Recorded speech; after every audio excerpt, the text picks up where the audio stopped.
Log on, tune in, find out. Another good idea from Cambridge.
I went to the pub one night in a pub in Cardiff, and you couldn't find a piano in a pub in Cardiff. I went in with one of the gunners.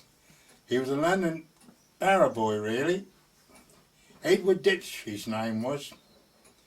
And that was a reasonably big hotel. And there was a little stage in the corner with a grand piano on it. And I thought, cool, look there. And the pub was, the hotel was more or less, got a lot of people in. So I went and lifted the lid and just printed the notes, and somebody said, give us a tune. We had a hell of a sing-song in here that night. They took the cap round, shoved the money all in my pocket. When we got back, they said, come on, how much we got? Got 38 and sixpence in the whole money. He said, well, we better split it down the middle. So he had 19 shillings and I had 19 shillings. And yeah, we went in again the next night. He said, get on that piano. So I said, well, ain't nobody here. Go on, get on it. He said, there's half a dozen of them. I hadn't played about 3 tunes. He went round with the hat and he didn't get much in it. So he stood on the stage. He said, look here, ladies and gentlemen, if you want my friend, he said, me to come in here and entertain, he said, you've got to pay better than this. One of them said, well, we ain't going to pay the more we've had. You can clear off. So we cleared off and never did go in the more. But while I was on, there was a knock on the cabin door one Sunday morning, and the police come in. They said, Edward Ditch. He said, yeah. He said, we've got some bad news for you. You've got to come with us. You've got to go home at once. Somebody had murdered his mother. I mean, you didn't hear of murders much in in 1943, did you? And ditch went off and we never did hear another word about him. That was after I saw a ditch. Right, that'll do. I'm suggesting to the naval authorities that they give you a month's job, easy job, sure job for a month at least.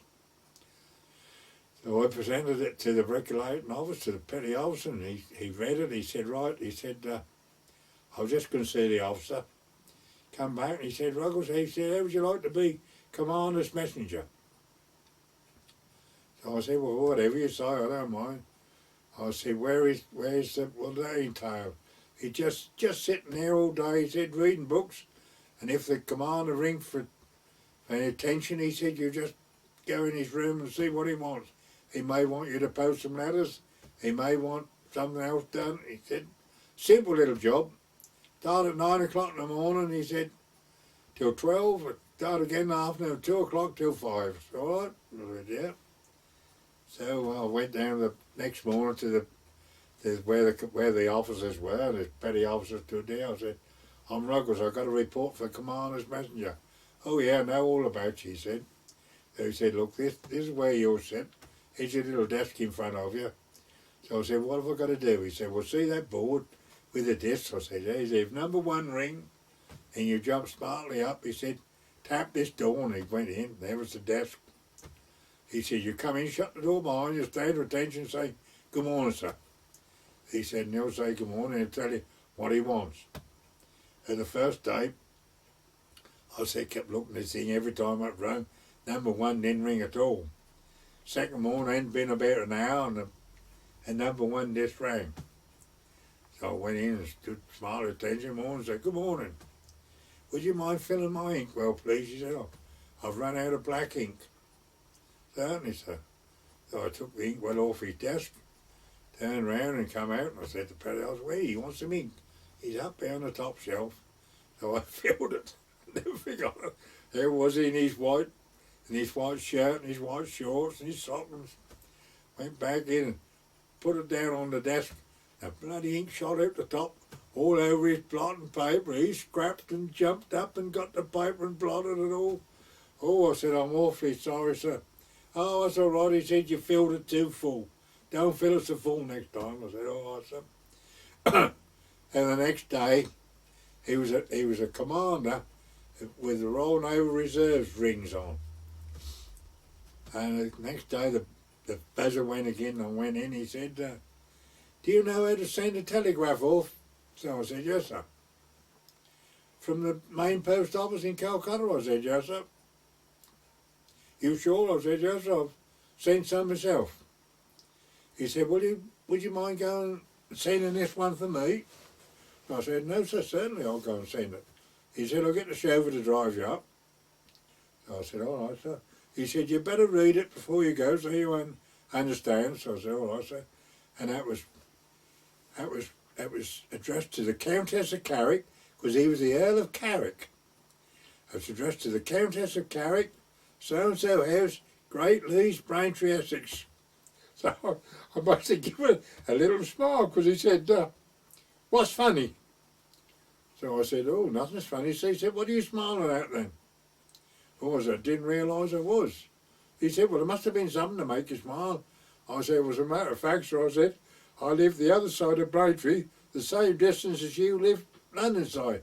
Well, fancy that, he said. Well, Ruggles, how good, he said. And I got on the street with him after that. Couldn't go wrong. Anyhow, they advised you when you left hospital, have a bottle of beer. And every Saturday morning, you could go round the back of our barracks and have a bottle of beer for nothing. Screw top, pint bottle. I reckon Indian beer, I think. Anyhow, they said, get the chance of your beer, have a pint of beer, it'll do you good. So I used to go and get my bottle, and then they decided that if you play bingo on a Wednesday night, you could get hand of bingo, you'd get a free bottle of beer chucked in. So I never was a bingo player. I thought, well, I'll go and have a hand, get me bottle of beer, drink me beer, and I can come away. That's what I'd done. I only ever done it once.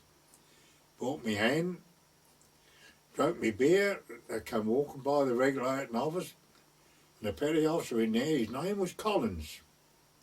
He'd got 3 stripes up, so he'd been in the Navy at least 13 years. He said, "You're going home early, Jack?" So I said, "Yeah." I said, "I only went round to get a bottle of beer." I said, "And I've had that and I'm going back now." "Oh," he said, "you like a bottle of beer, do you?" I said, "Yeah." He said, "I got some round the library." He was in charge of the library. "You come round the library," he said, I'll give you a bottle at the library." He said, "I can shut up here now, about 9 o'clock at night." And I went like a lamb to the slaughter. I followed him through the grounds to the library. He unlocked it and he went in. There was all the shelves. I've been in the library and had books. He went to a little chest of drawers, or no, a little sideboard, undocked it, brought out a bottle of beer and a glass, took the top off. He said, "Here, help yourself. Any of the books you want." Of course, I was looking at these books and he was pouring me beer out. He come up behind me, started feeling me about. And I thought, "Bugger me, that's why he got me." So I turned around, pushed him in the chest. "Come on," he said, "drop him." "Drop him?" I said, and he got his bloody shorts down. I got him by the neck and I shoved him up against the wall. I said, "You picked up the wrong one here, mate." I said, "Come on." I said, "I'll bloody report you." And then he realised I was Commander's messenger. "Don't you dare," he said. I said, "I bloody well will. Tomorrow morning I'm going to report you, Collins." And I opened the door and there were 2 sailors coming along, and I knew what no one beside, and I just went like that to them. I said, "Them 2 know me. That's just gone by there." I said, "I got them as witness. I've been here." I said, "I want a bloody ship away from here, away from India." He said, "I can't do that." I said, "Yes, you can." He said, "I can't." I said, "You better." I said, "I ain't got a ship in a week." I said, "I'm reporting you." I shoved him on one side and went out the door and slammed the door. And come the weekend, the Friday, I hadn't heard anything. I let it go till the Monday. I walked by the office on the Monday night and he was in there alone. So I stood on the step and I said, "Collins, don't you forget what I told you, mate." He said, "I can't get a ship just like that." I said, "I think you can if you put your mind to it." I said, "I'll give you to the weekend, that's all. Then I'm sure he reported commander to the Earl of Carrick." On the Friday night I had a report down, go round to the regulating office. He was in there but he's back to me. The chief petty officer said, "Ruggles," I said, "Yeah." He said, "Have your kit bag and your hammock, all your stuff ready. Pick you up Sunday morning at 10 o'clock. Got a ship for you." So I said, "Where's she bound?" He said, "You know you can't ask that, and you know I can't tell you." He said, "Because I don't even know." He said, "Oh, I can tell you you've got a ship. 10 o'clock Sunday morning, all right?" So I thought, well, I can't pursue it anymore. So I said, "Yes, all right, thank you." So I got my kit all there the Sunday morning. They picked me up and they took me out down to the docks and I joined this big ship, 10,000 tonner called Hope Peak. And that was, I went aboard and they greeted me, the skipper said, apparently the naval officer had been down the day before and said they were sending a rating who'd been very ill in hospital, that he wasn't very ill now, but I hoped they would look after me as best they could, give me an easy watch so I wasn't 12 till 4 in the morning or 4 to 8 in the morning. Give me the watch from 8 till 12 and don't let me do anything that would be exertion. Only I'd been ever so ill, I'd been on convalescence. I'd got, in other words, mollycoddled me along. So I went the Sunday morning, they showed me the cabin. There was about 5 of them on there, 5 or 6 gunners. There was an empty bunk. "That's yours, Dick," they said. So, right. The steward come and took me up on board to sign on ship's articles. And the captain, I think he was a Liverpudlian. He said, "You haven't been very well, Ruggles." I said, "No, sir." He said, "Well, I hope you'll keep all right on there." I said, "I hope so too." He said, "We'll try and look after you all we can." They're very kind of you, sir. So I signed on as a deckhand, and they told me afterwards, they said, 6 weeks, within 6 weeks you was ordering the bloody lot I was about. I'd got foot rot when I went on there, and I went to the doctor in Calcutta, and he said, oh, he said, that's a bad job to clear up foot rot. That was all sores between your toes. He said, I'll give you some time and I'll see you next week. I said, you won't, I've got to join a ship Sunday.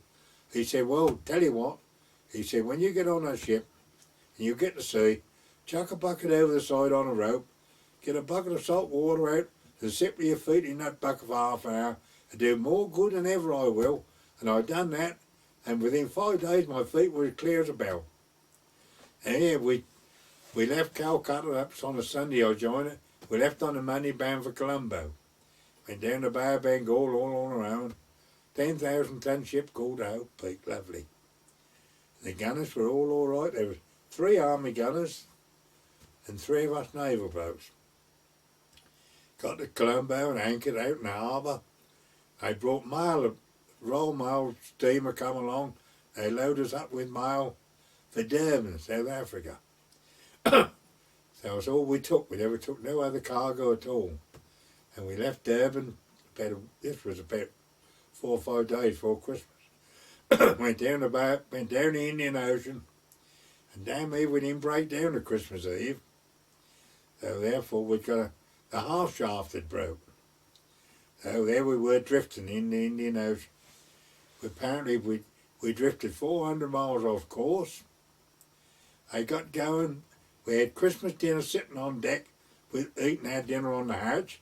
We ain't got to make a noise, we ain't got to bang any hammers or anything like that, in case U-boats could hear us. Finally, the engineers got about going on the box in the afternoon about 4, chugging along about 2 knots. Had already sent for a tug to come out from Mauritius to tow us in. I radioed up and told them they didn't want us. We finally got to Durban, doing more or less the same speed as what we had been doing, because we could do 14 knots full out. We got into Durban on a New Year's Eve. We woke up New Year's Day, we heard lots of clanging outside. We went and looked out the porthole, and there was prisoners going by, black blokes, chained with chains to their ankles each one. And a guard in front with a gun, and a middle one in the middle with a gun, another one behind. Apparently they were all going to load ship with coal, all chained together. And there we had about a week in Durban loading up with coal. There was another ship in front of us, an English ship. We used to go and have a drink with them at lunchtime in a little bar just across from the quay. I said, we're sailing, we reckon, Thursday. We said, do you know where you're going? He said, well, there's only one place you can go from here with coal. And I didn't know. I said, where? He said, Argentina. Well, of course, it's South Atlantic to Argentina, yeah. He said, I'll bet that's where you'll go together. You'll load another coal. He said, well, there, we've got to keep it to ourselves. I went ashore one afternoon we'd got 2 apprentice boys on there. There was about 15 or 16, these boys. And they were waiting for the launch to take us ashore. And the skipper seen me and he called me, Ruggles, just a minute. I went up on the beach. He said, you go ashore? I said, he said, keep with them 2 apprentice boys, will you? So I said, yes, sir. He said, make sure they don't come to no harm. He said, I don't want to get in the row from their parents.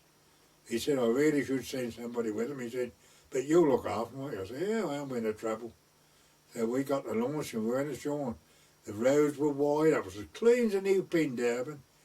I mean, you couldn't go on a bus. Only the whites was on a bus. The blacks had their own buses. All right, it's altered all now, isn't it? But that was a smashing place. And yeah, we come back and we sailed. It took us out of Durban, dropped the parlour out and the sail orders. Yeah, sure enough, bound for Buenos Aires. So across the South Atlantic we went, all on our own. We went out, we could see the little island. I looked at it the other night on a map of the world, called Tristan da Cunha. And we had an albatross followed us all the way across to Argentina. The day before we got to Argentina, the albatross vanished, cleared all back. I suppose picked another one up. We used to throw any food we got over the stern, and that would swoop down. And I had a hell of a time, had a hell of a feed following us across there. The mast of the Grass Bay, what was scuttled herself in the Battle of the River Plate, was still sticking out the water. And we went into Argentina, into Buenos Aires rather. They were burning wheat to get their trains going, because they ain't got enough coal. So they pleased as hell to see our 2 ships go in there with 20,000 tonne of coal. They entertained us. The padre, we had a Royal Marine Sergeant come aboard, give us some do's and don'ts. The British consul had just got permission from the Argentine government that gunners could wear their uniform and not being turned. So he said, now be careful to go in any bar you want, if you like, to have a drink. He said, we don't expect you to be like hermits. He said, but if you stand up at the bar, he said, you'll only pay for the drink you have. If you go and sit down at a table, that'll be a signal to the girls behind the bar to come and join you, and they'll charge you the earth for the drinks they drink, and that's only more or less coloured water. He said, and then I'll expect you to go upstairs with them, and it'll cost you another 20 pesos. He said, plus the fact you might get a dose. So he said, just up to you to behave yourself. But he said, there's a little pub outside the quay, run by an English family. He said, you'll be perfectly all right in there. The beer is reasonable price. He said, and next door to the Seamen's Mission is a lovely restaurant called the Victory V. You can go in there and get a first-class steak. He said, nearly 2 inches thick for a few pesos. He said, so there's no need really to misbehave at all. He said, but if you do go in a bar, he said, people, especially if you're in naval uniform, he said, I'll come up and want you to have a drink.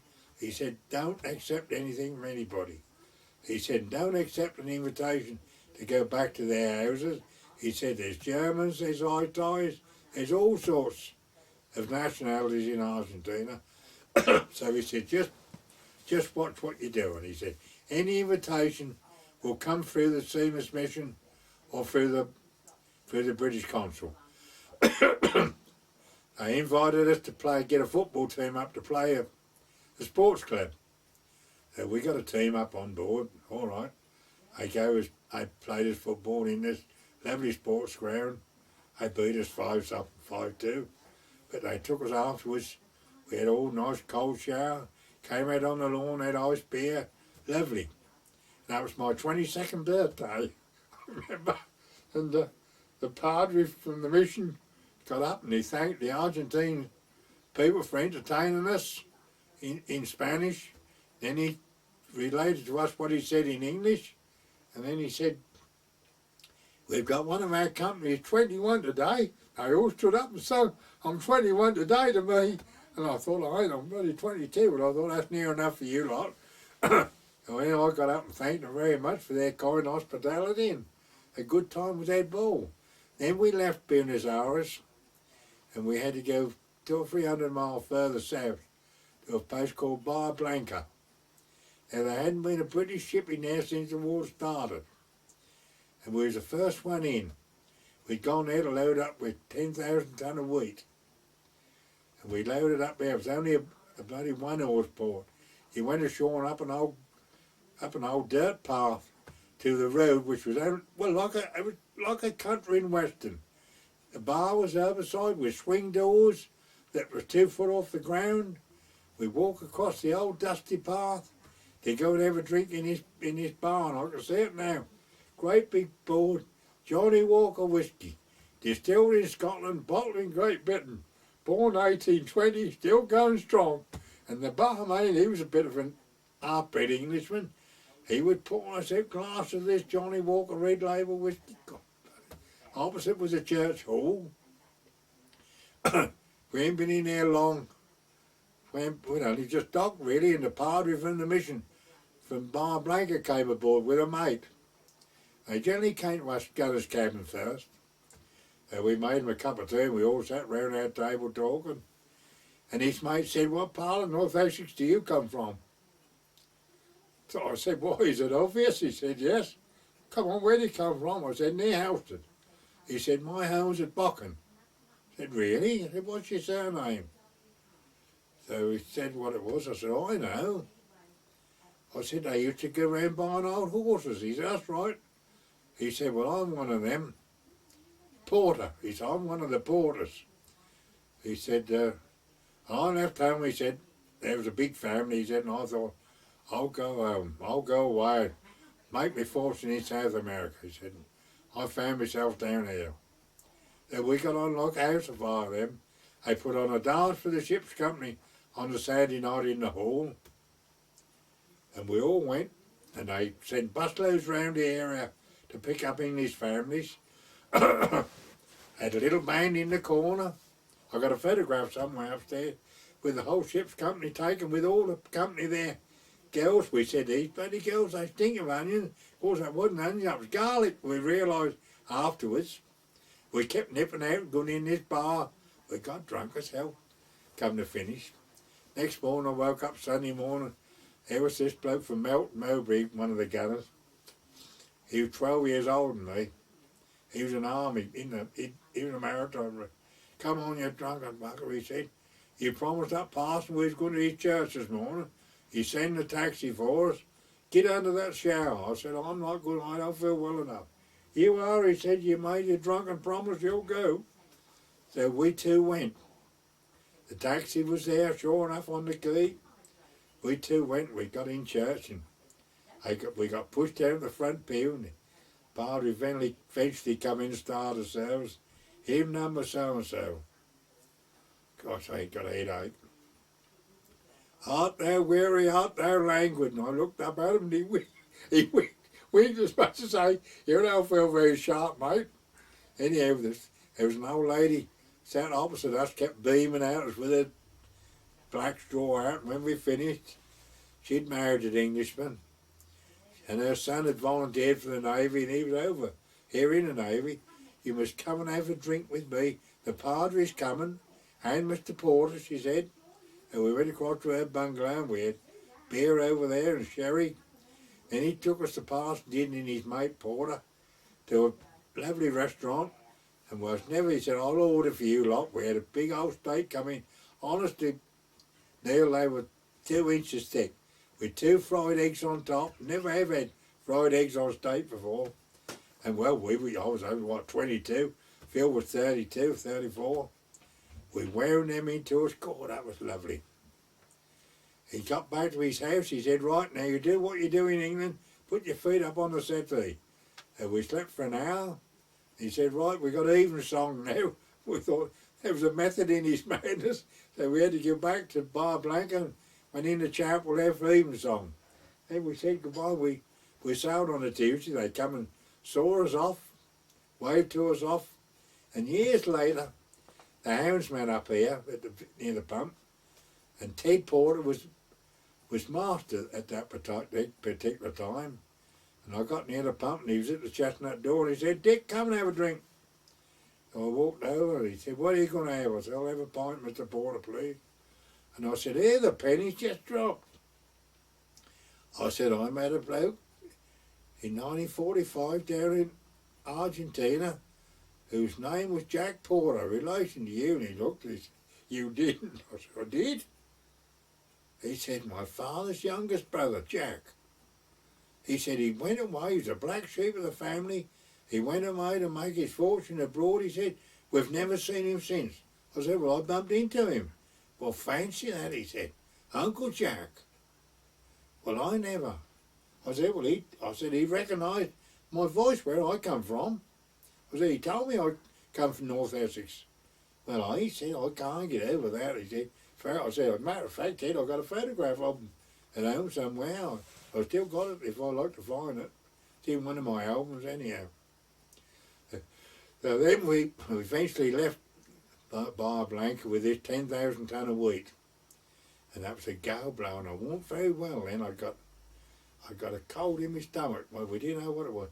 I tell you what I'd been doing. I'd been breaking into the coal store, I knew how to pick the lock of the coal store, and there was all the chilled water in there. We'd been getting chilled water out to drink, and tins of Australian pears. They'd been to Melbourne one trip. They stocked up with these big tins of Australian pears. And the other gunners, they said, while you're in there getting some water, Ruggles, get a tin of pears. Of course, I kept bringing these tins of pears out. We'd open them up, share these pears out, chuck a tin over the side. And when we left there was a gale blowing.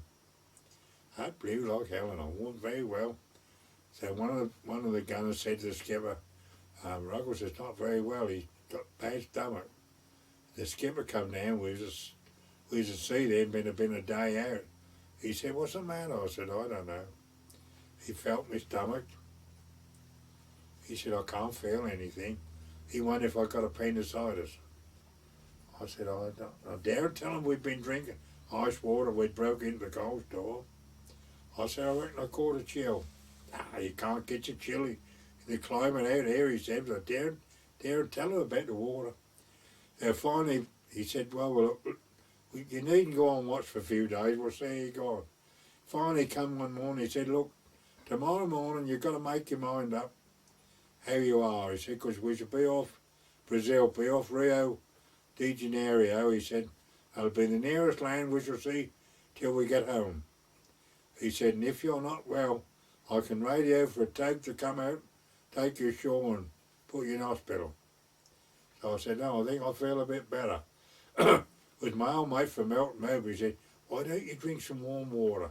He said, I'll heat some warm water up, some weak tea, and he said, get that chill out your stomach.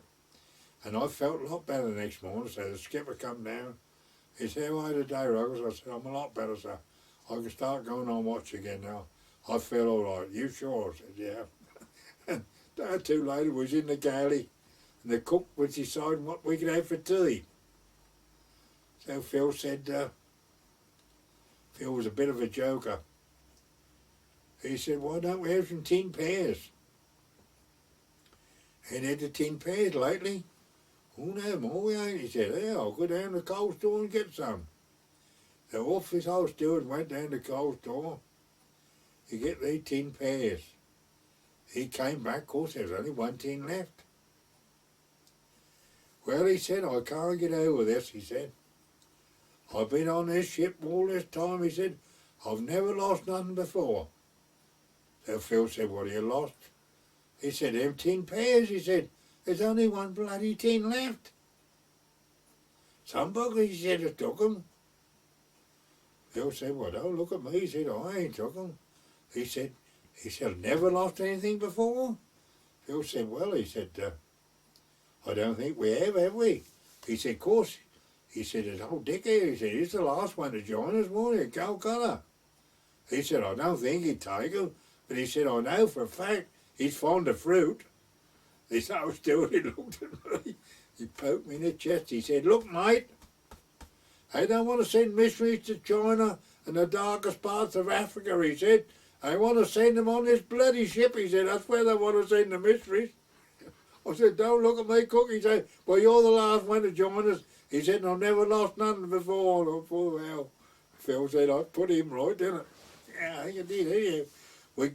We're coming up, so we come all the way up from Argentina alone, no convoy, nothing. We could do about 12 knots nice and steady. And we were about a day out off of Casablanca.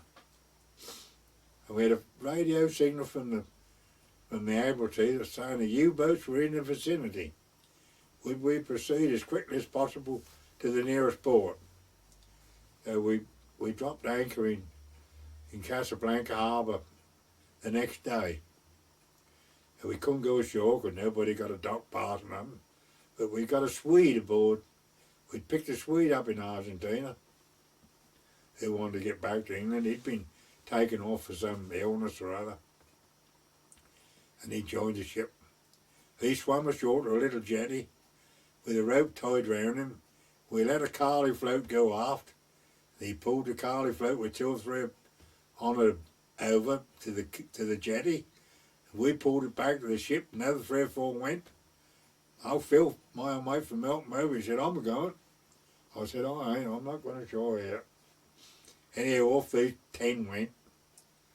They didn't come back. 2 o'clock in the morning, they weren't back. I said, the hell have they got to? 6 o'clock the next morning, rare commotion. Police was on board, had got them in prison. Had all been picked up in a nightclub in Argentina. Not one of them got a dock pass. So they'd put them in clink for the night. And of course the skipper had to go and bail the buggers out.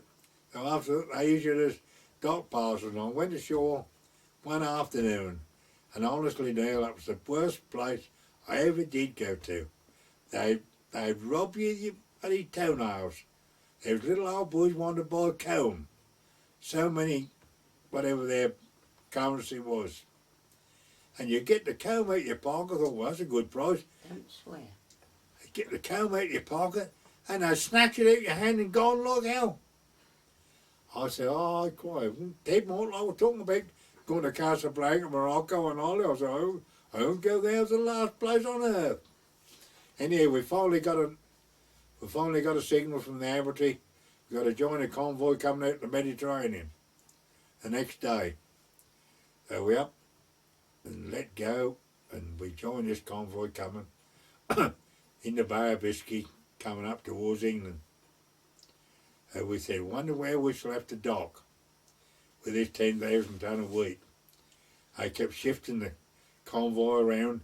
Those ships that was bound for Liverpool and Scotland would be on the port side of the convoy, so they could break off when they was getting up towards the Scilly Isles, that sort of thing. We found ourselves in the middle. I said, I reckon we should go to Southampton. His Ranks has got a flour mill in Southampton.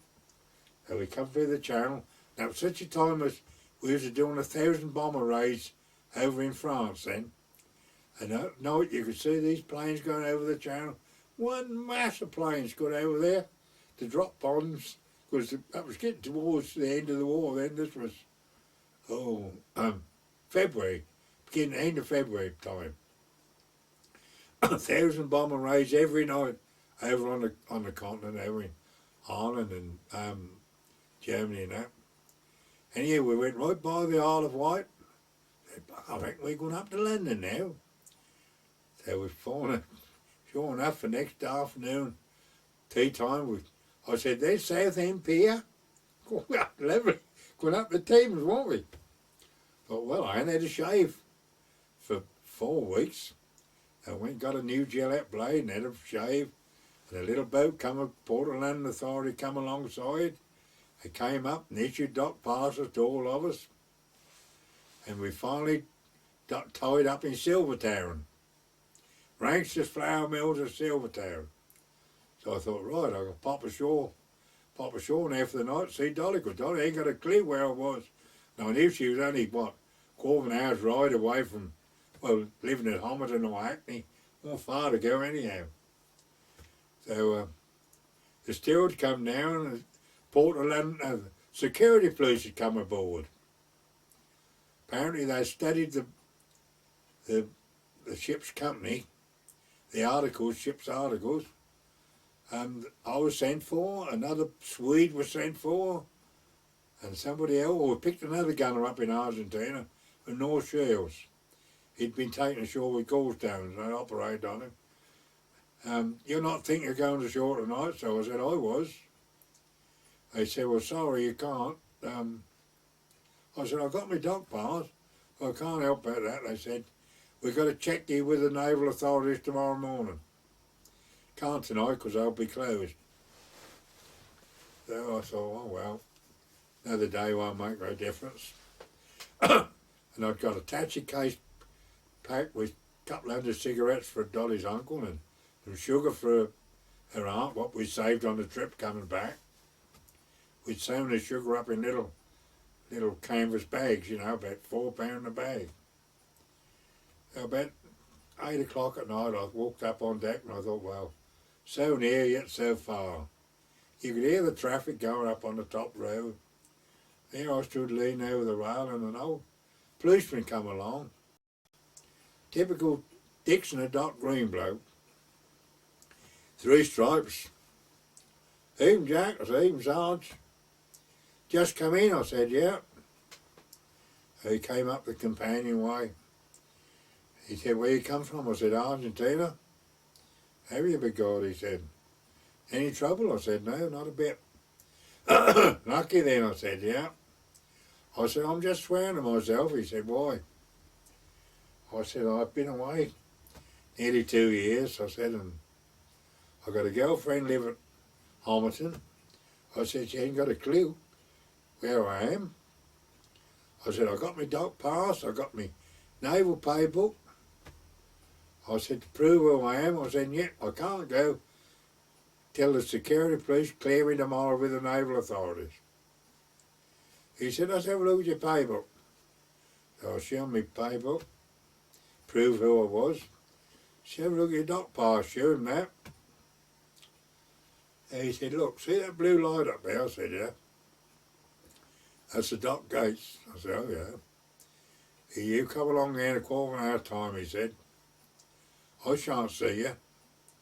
You turn out the dock gates right-handed, go up the top road, the main road, turn left, it's a bus stop. You get a low decker. He said, I'll take you right through to Homerton High Street. He said, but you've got to be back by 9 o'clock in the morning. Which he said, security police will be back here at 9. And if you're not back, then you're in for the high jump. He said, and I'll be no good you saying I told you to go. But he said, I shall swear blind I've never seen you. So I said, all right, thank you, Sarge. I went down below and I said to my other gunners, I'm off for the night, I'll be back before 9. They said, you're on your own, you know. I said, I know. So I grabbed my case with me bag and I put an extra bag in. I thought, I'll give the local police sergeant a bag of sugar. So I got to the dock gates and he saw me coming and he walked out. His bike stood there and I put this bag of sugar on his carrier. As we went out, he said, yeah, look, it's the top road. He said, turn left, it's the bus stop. I said, thank you so much. 9 o'clock, don't forget. I said, all right. I said, I'll put some sugar on your bike.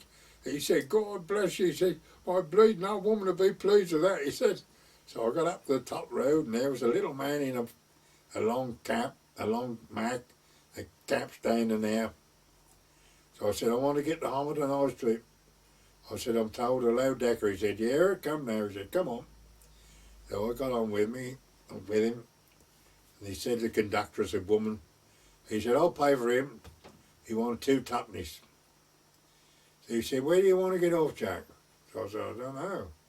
I said, I want Digby Road. So he said, drop him off at Digby Road, will you please? So she said, we don't stop at Digby Road. He said, well, you can't tonight, can't you? So she said, no, I'm sorry. We said, Hackney Hospital or so-and-so. He said, get out of the way. So I moved. He got out and he went up the front of the bus. He pulled the wind on one side, had a word of the driver. Come back. I made room for him. He sat down again. He called this conductress again. He said, Digby Road, miss. She said, I told you we're not stopping there. He said, you are tonight. So I said, how'd you work out it? He said, my bleeding brother-in-law driving, he said. So I pulled up at Digby Road and I made my way home and knocked the door and there was Dolly come. Meet you, Dolly. So we made our way back the next day to Silvertown and the ship had just only moved 20 hours. I got back 10 minutes before the security police come. Said to Dolly, you hang about. I said, we shall be, we'll be back again. So I think Dolly hung about outside the dock gates and I was back again. The security police were right on time. And oh yeah, they'd already been checking me with the naval authority. That was all right. And we put in for leave, and I got 10 days leave from that, and we come back down here for 10 days. Went back and had to join the HMS Chrysanthemum on the embankment in London, because the Hope Peak then she'd emptied and sailed again, I reckon then. So we never saw them all. Never saw them all, but she was a lovely old ship. That was a happy ship. We got an Irishman, we got all crew, all sorts. We had a little We had a little chippy on board, a little old liver paddling. He's down about 5 foot. He ain't got a tooth in his head. He used to come along, Chippy did, and say, "Show your teeth, Chippy," and he say, "What's the matter with your teeth?" He said, "Oh, bug me teeth," he said. "I've been sick over the side so many times," he said, "I've lost them all." He meant he'd had about 4 sets of false teeth. He'd been seasick and he shot a lot over the side. He said, "I don't bother now, my gums is hard." He used to say. I got back, we went back and I got on HMS President. No, HMS Chrysanthemum, wasn't it? HMS Chrysanthemum. Lay just behind the President 3. I don't know, I suppose there was about 100 of us aboard there. And the war was getting towards, well, it was getting well on then. This was about March time then. Damn me, one night, I used to go home nearly every night where Dolly lived and then catch a bus early in the morning, be back on board by 8 o'clock, and that was all right when I was off watch. When I was on watch was different, you couldn't go. And then I had noticed one day I got another ship to go and join. I thought, fancy about me with all these bloody ratings on here, there's about 60 of them. I'd got a ship. I went in front of the petty officer. He said, "Is your railway warrant?" I said, "Where am I going?" He said, "Yarmouth." I said, "Well, great Yarmouth." He said, "Yeah. Got a ship for you there." He said, "You'll catch a train tomorrow morning, Liverpool Street Station, so-and-so time. You'll be met at Yarmouth." And he said, "Taken on the ship." So I said, "What is it called?" He said, "You wait till you get there." So I got to Yarmouth, all on my own, picked up, took them there, taken down to South Quay, to Trendy House Depot, Trendy House vessel that went up and down the east coast, picking boys out to sea, putting new gas bottles in. You're nearly ready, are you? We would go out in the North Sea on a Monday, service any boys that wanted doing, like lift them out to sea, scrape the bottoms, give them a coat of bitumen, or the crew would, we gunners, there were 3 of us gunners. One came from Kesgrave near Woodbridge, the other one a Londoner. And they'd be caked with mussels, because some of them hadn't had a new cylinder in, gas cylinder, for 3 or 4 years. They'd be caked with mussels, and the crew would scrape them off on the deck, and the cook would say, "Quick, Dick, go and get a couple of bucketfuls of mussels." Great big thing. I'd fill a couple of buckets, and then we'd clean them in the afternoon and have them for tea at night. Lovely fresh mussels. I bought some, had some the other week out when we bought it at the co-op. Little old mice, well, they must be hand-reared things, cultivated ones, but these were lovely ones. They had territory ones from Harwich right up to North Shields. We would generally come in Yarmouth on a Friday, and there was, I said, 3 gunners. As long as one was on board, that was all the skipper worried about. The other 2 could go over the weekend, come back on a Sunday night to Yarmouth, and we'd sail again on the Monday. And it was a regular thing. And we got to know Yarmouth fairly well. We used to go across the little pub opposite the quay, opposite the depot, called the Greyhound, I think it was. A lame bloke kept it. We used to go in there and have a drink. And he afterwards took a pub along the front. But that was a nice little ship, that was. Now, all the crew were local Yarmen, all come from around Yarmouth, Lowestoft, or Cast, or any of them little places. But they'd all been fishermen. And after the war, we used to go back on holiday, me and Dolly did. After we got married, we'd go back and stay with one of the crew at his guest house. Another one had a stall on the front selling oysters and wilks and mussels and one thing and another. That was a lovely little ship, that was. So I was on there till we'd put our banns to marriage. We decided to get married. We'd been and seen the parson there. We said, well, he said, "You've got 3 months' grace." So I said to Dolly, "Well, I'll keep on the beacon," that was called, Trinity House Vessel Beacon. Keep on the beacon as long as we can. We docked in Harwich on VE Day. And the skipper gave us all 24 hours off. So we just went into Parkston Quay, caught the train, and come home and had VE day at home, and then back to Harwich the next day. Then we sailed again back to Yarmouth after we picked up a few boys and picked them out to sea and brought them back for repair, that sort of thing. With now and again the ship would hit one and dent one and make it leak, so that they had to be lifted and repaired. Up to North Shields a couple of times, up to the Wash, and up as far as the Humber. Oh, that was lovely. Then I decided I'd got to go round to Blackfriars, London, for a refit. And the war was getting over, VE war. The VJ war was coming to a close. We docked in London the day before that finished. I was put in for leave. I got taken off back on the Chrysanthemum when VJ come about. So they give us all a couple of 3 days off. And I put in for leave then. We got married 3 days after VJ Day in the village here with a week's leave before I went back onto the Chrysanthemum. I stopped on there for weeks then.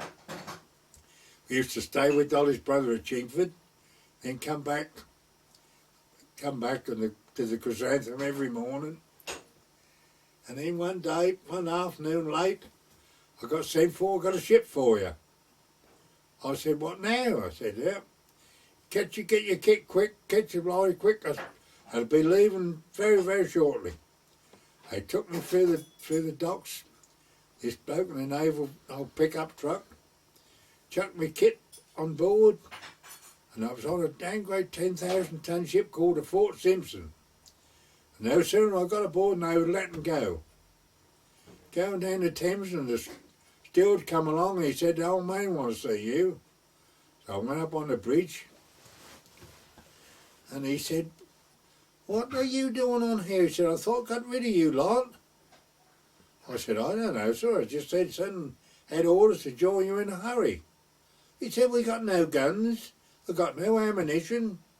He said, I thought I got shot of you lot.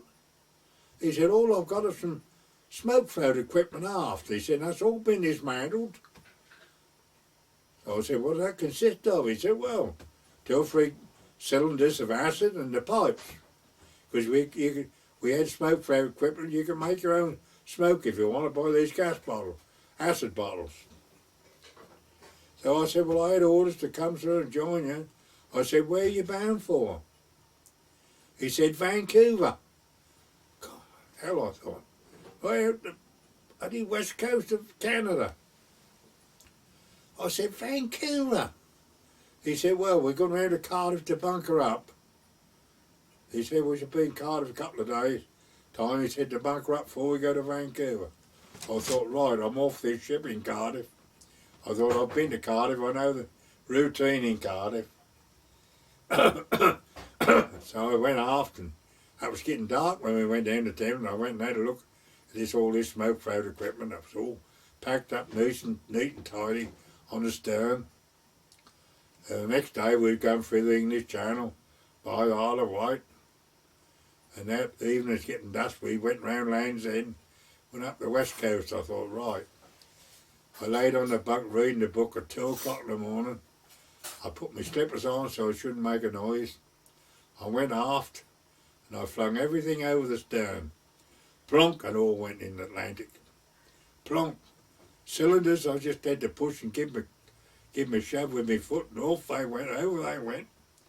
Within 10 minutes there wasn't a thing on there. I went back to the cab and got in my bunk. All right.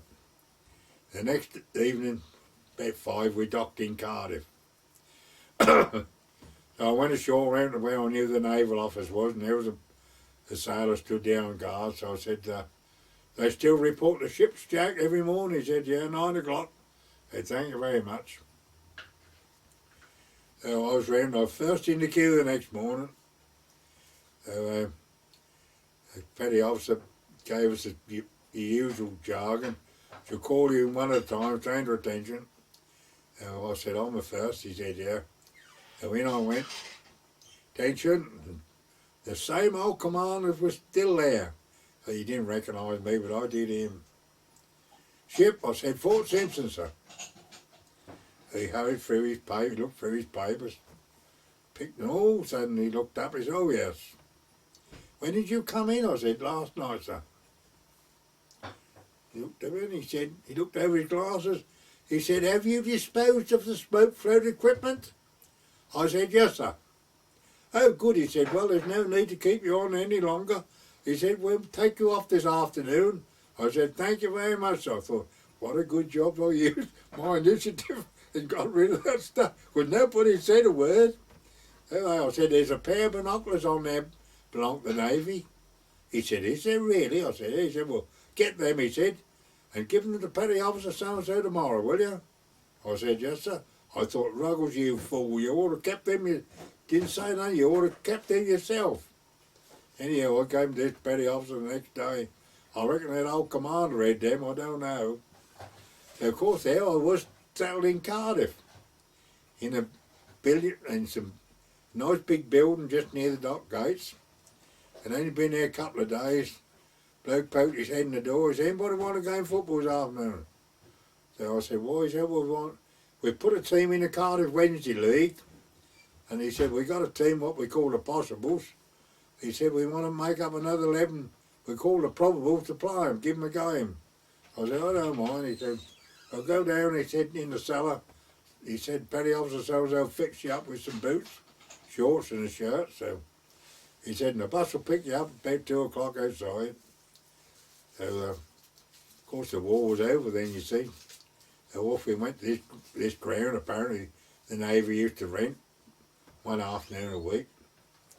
We played this game, and the leading seaman who was in boss of it, he came up to me, he said, what's your name again? I said, Ruggles. He said, you'll be in the first team from now on. I said, really? He said, yeah. So I played every week, I played for this naval team in Cardiff. We played local army teams or local works teams, that sort of thing. And they sent us home for Christmas.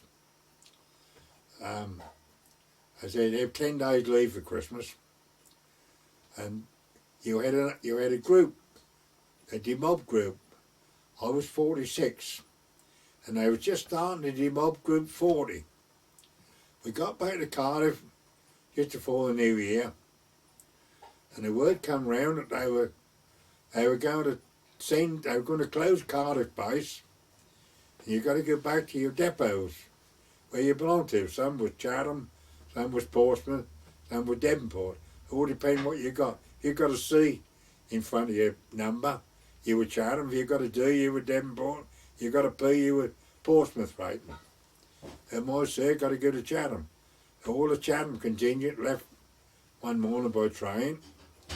I was going through the joining routine at Chatham, and the bloke looked over my shoulder. I'd filled in my dress, you see. Toppersfield, Halstead, Essex. Oh, Great Yeldham, I wasn't those days. Toppersfield, Great Yeldham, Essex. He said, you live at Toppersfield? I said, yeah. He said, check that card away. I said, why? He said, I'll get you another one. He went and got me another card. He said, put it in there, Toppersfield, Braintree, Essex. I said, why? He said, there's a naval camp at Braintree. I said, is there? He said, don't you know? I said, no. Yeah, he said, I'm going to Braintree tomorrow. I've got to catch the bus tomorrow, or the lorry tomorrow to go to Braintree. I said, where do you live? And he said, Bockin. I said, do you? I said, yeah. Of course, I filled in Toppersfield, Braintree, Essex. Went in front of the petty officer and he studied me card. He looked up, he said, you live near Braintree, Jack? I said, yeah, just the other side. He said, Braintree camp would do you all right? And I said, yes, I would, thank you. All right, he said, catch your bus tomorrow. Catch the lorry out here tomorrow at 1 o'clock. I said, all right, sir. So I said, he bloke named Daines, he was, from Barkin. I said, yeah, I've got to catch it with you. He said, oh, yeah, I knew you would. So we got on this lorry, come through to Braintree. There was all Londoners on there. They thought Braintree was near Southend. They got bloody mixed up, I think, with Basildon. I don't know. They reckon they were going to be home in 10 minutes. So you wait to get to Braintree. And as soon as we got to Braintree, he said, we'll put in for a staff job. He knew all the ropes this day, so how the hell he knew, I don't know. So he saw the petty officer, he said, Then Ruggles here, he said, my name is Danes, he said, we'd like to put in for a staff job. He said, look, I've got a list as long as this staff jobs. So he said, oh mate, put us on the bottom. He said, where do you live? And he said, Bocken. Where do you? I said, little village called Toppersville, just the other side of Braintree. Oh, I see. Oh well, I'll see what I can do for you, he said. Couple of days they sent for us. We want you in the petty officers' mess. Petty officers serve their breakfast to petty officers every morning, will you? So we looked at one of those, said, yeah. That was what we done. We had that little job for 3 weeks. Come getting bacon and egg and sausage and fried bread, putting it down in front of these petty officers. And old Danes, he said, you said good, and he said, put that on one side, wherever ours when they finished. Then we'd take a slice of bacon off someplace, put them on ours what we was keeping back. The Navy had got a team in the North Essex Football League.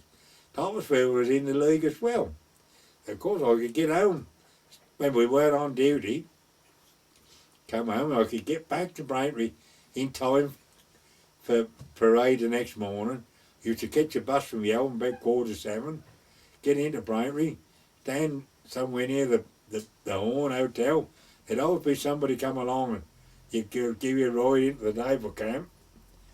So I sent for one morning and well in front of the sports officer. There was detention in front of him. I thought, whatever you want. So he said, I hear you live at Toppersville, Ruggles. So I said, yes, sir. So I said, how did you hear that? He said, I went to a football meeting in Braintree last night. He said, the Toppersville secretary wrote Mr. Beadle. I said, oh, yeah. He said, he saw me and he asked me, told me he was short of players and I've got one of his village team. Here, he said, he asked me, could I possibly let you off to play football for Toppersville on a Saturday? He said, I said, yes, certainly I can. He said, so every Saturday, Ruggles, he said, whether you're on duty or not, he said, you can have 3 hours off every Saturday afternoon. I said, that's very kind of you. He said, well, he said, war is over. He said, I don't see why we want to mess Toppersville up. He said, to you? I said, that was very kind of you. Then I had a couple of weeks playing football for him, till having doing the petty officers' mess. And then they decided from Chatham they were going to start in Melbourne the 40 to 50 group. And they told in alphabetical order, and Braintree was the first camp. The alphabetical order in the B, so they done, we got the mob about 3 months quicker than we normally would have done. And that's how I come to finish in the Navy. I had to go back to Chatham, get through the mob routine, come away with a new suit and everything. Yeah, that was my naval days finished. But I was going to tell you, when we come back from America on the tanker, come home on 10 days leave, we used to bike down to Whitlocks, because we worked at Whitlocks, you see, just to see a few old mates you worked with. So I cycled down one afternoon, saw John Ellis and Aubrey Dice, 2 old boys I knew well. I was still talking to them in the shop, and I bought out a packet of 20 Woodbines. Now those Woodbines, HM ships only on them, printed on the side. They were the same size as pliers or golf flake. So I give them a cigarette each. We all 3 lit up. And we got halfway through our cigarette, you see. And I normally didn't smoke. I think I'd done to show off more than anything. And the bottom door opened to the shed. Then came Carlton Whitlock, the boss. Come walking straight across to me and he said, would you mind putting that cigarette out, please? We said, we don't allow smoking now. And I looked at Aubrey and they ain't got the course. They'd seen him coming, they'd nipped theirs out, hadn't they? Shoved him in the pocket. Oh, I said, I'm awfully sorry, sir, I didn't realise. Oh, that's all right, you weren't to know. And with that, he carried on out the shop. So when he'd gone out, I said, how long has this no smoking business been about? I said, oh, last 3 months, a factory order, factory notice. Oh, I see. So I went round the other 2 or 3 shops and saw some more workmen. They finally made me, well, I'll go home now, get me bike and go home. Coming up the yard opposite the office, there was Carlton Whitlock filling his little MG sports car up with a petrol an old pump, your ratchet pump, you know. And I thought, now's your chance, Ruggles. Now's your chance. So I went up to him and I said, I'm awfully sorry about that cigarette, Mr. Whitlock. Oh, that's all right. He said, I told you weren't to know. Only I said, I think you ought to know. I said, I've just come back across the North Atlantic in a 90-ship convoy with 10,000 tonne of oil. I said, 45 tankers in the convoy, all with that amount of oil. I said, for people like you to use over in this country to go around on your business. I said, on that tanker we couldn't smoke. I said, we were afraid to smoke. I said, so I naturally thought, being ashore, that would be safe to have a cigarette. And he stopped pumping. He said, I'm awfully sorry. I said, oh, that's all right. See, you weren't to know. I thought, what up to you, mate? So he said, so that'll turn on me. And he said, just a minute. He said, I really, truly am very, very sorry. I said, that's all right, sir. That's just one of those things. I said earlier, I thought, now's my chance to tell you. Yes, and I'm glad you did, he said. He said, you're Ruggles, aren't you? I said, yes. He said, I shall ask Charlie Hardy occasionally how you're getting on. I said, that'll be very kind of you, sir. He said, not at all. He said, I won't ask you when you go back. So I said, I don't go back for another week yet, I said. He said, well, feel free to come round any time. So I said, all right, so thank you very much. And he reminded me afterwards, he said, you don't mind telling anybody off, do you? He said, that's why he didn't mind having me keeper. He said, I thought, he'd put anybody in their place if he wanted to. He never forgot that. All right, that'll do now, won't it?